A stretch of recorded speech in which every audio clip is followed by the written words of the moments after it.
In this contribution, we present a novel, physically accurate approach for the simulation of weather. Our model supports a wide range of cloud and precipitation types, as well as heat transfer in the environment, which allows us to simulate complex weather phenomena. Our approach is able to simulate 3 cloud species: warm clouds made up of condensed water droplets, cold clouds which are composed of ice crystals, and mixed-phase clouds in which both supercooled water droplets and ice coexist. Multi-layer clouds, for example, emerge as a result of cold cloud formation in the upper atmosphere and warm cloud formation in the lower atmosphere. Mammatus clouds are formed due to differential warming in the base of the cloud, which produces a convective overturn. A trigger for nucleation, such as atmospheric instabilities or a plane flying through the cloud, causes alto cumulus clouds made up of supercooled water to quickly evaporate due to the Bergeron process, leaving a hole in the cloud.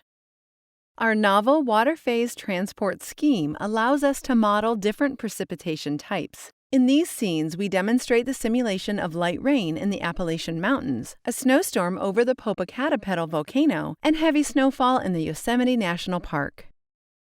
Here we show the temporal evolution of a developing cumulonimbus cloud, emerging from cumulus clouds generated with the classical Kessler water phase transport model on the left side, and with our extended microphysics scheme on the right side. The inclusion of ice phase transitions and their corresponding thermodynamics in our model results in additional buoyancy that allows to more realistically simulate the formation of these types of clouds. We account for daily temperature changes as well as heat transfer between pedosphere and atmosphere, allowing us to simulate complex weather effects.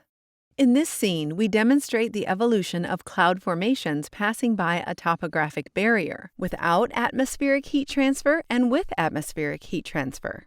The inclusion of heat transfer in the atmosphere allows us to recreate the so-called Foehn effect. The resulting temperature gradient blocks incoming clouds and results in a Foehn wall.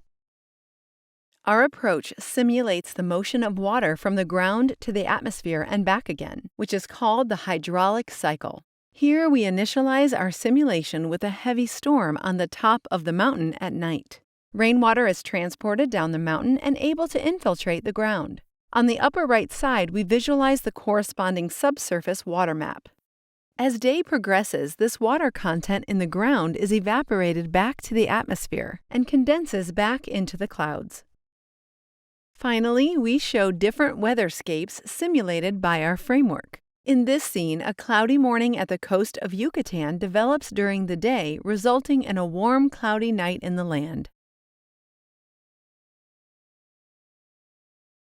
Here, different cloud patterns develop from the morning until the night in the Swiss Alps.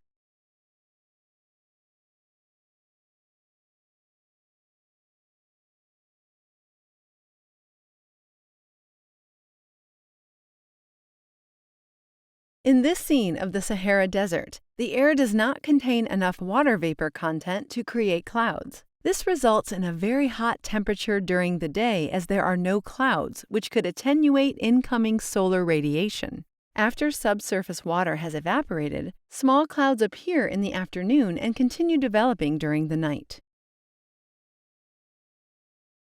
Thank you for your interest in our work and watching this video. The corresponding publication and supplemental material, as well as more information about the authors and our research, can be found on the project website.